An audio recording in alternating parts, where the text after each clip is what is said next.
Hi, it's Mr. Mac, and this is a series on math skills that you need. And this is the 11th video, and in this video we're going to be looking at how to find the volume of a cone and the volume of a pyramid.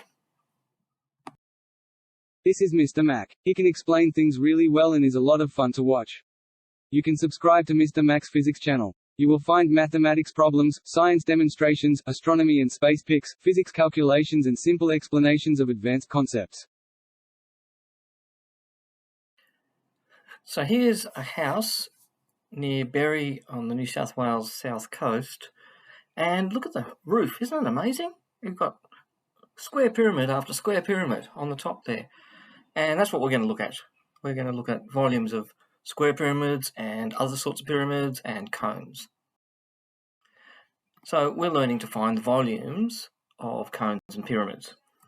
We'll be able to calculate the volumes of various cones and pyramids using the formula V equals 1/3 times A times H. Now, this is really amazing. Recall that the volume of a prism is simply the cross-sectional area times the perpendicular height, or V equals A times H. Well, for a cone, we'll use the formula V equals 1/3 A times H. Now that sort of implies that the cone is 1/3 of the volume of a cylinder that has the same base area.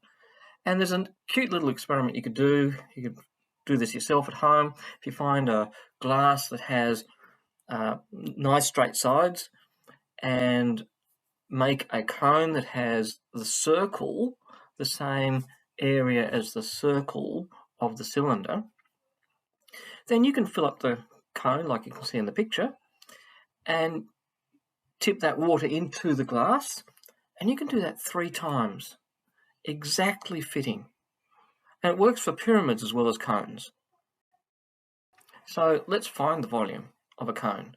Here you can see I've drawn a diagram of a cone. The lines on the side represent that it's a 3-dimensional figure. And the volume equals 1/3 A times H. So we need to now find that area of that circle that makes the top of the cone. Now remember that the area of a circle is pi r squared. So the volume is 1/3 times pi r squared times H. And we substitute. Substitute for pi, substitute 2.7 for the radius. Remember, we're given the diameter, so we have to halve that. And times the height, which is 6 centimeters. And when we multiply all those, we calculate the answer to be 45.8 centimeters cubed, correct to 3 significant figures. Now, at any point, if I'm going too fast, remember you can pause the video, take it back, replay it. Let's find the volume of a square pyramid. Now, in this case, we're given the side of the square at the bottom is 12 centimeters and its perpendicular height 19 centimeters. So V equals 1/3 AH. We substitute, this time the area is S squared. Remember that the area of a square is side times side. So we substitute 1/3 times 12 squared times 19. And we find that the answer is 912 centimeters cubed. Well, let's now find the volume of a hexagonal pyramid. Now, in this case, we're given the area of the bottom of this hexagonal pyramid. So we're given 98 centimeters squared. That's great. We're given the height because we can use the formula V equals 1/3 AH and simply substitute A for 98, H for 12 and multiply. And we find that the answer is 392 centimeters cubed. So once we have used this formula, we can see that it's actually a very easy one to use. Well, let's try one more. Let's find a volume of a tetrahedron. Now, a tetrahedron has the great properties. A regular tetrahedron has the properties that every side is an equilateral triangle, and 4 of them make up the tetrahedron.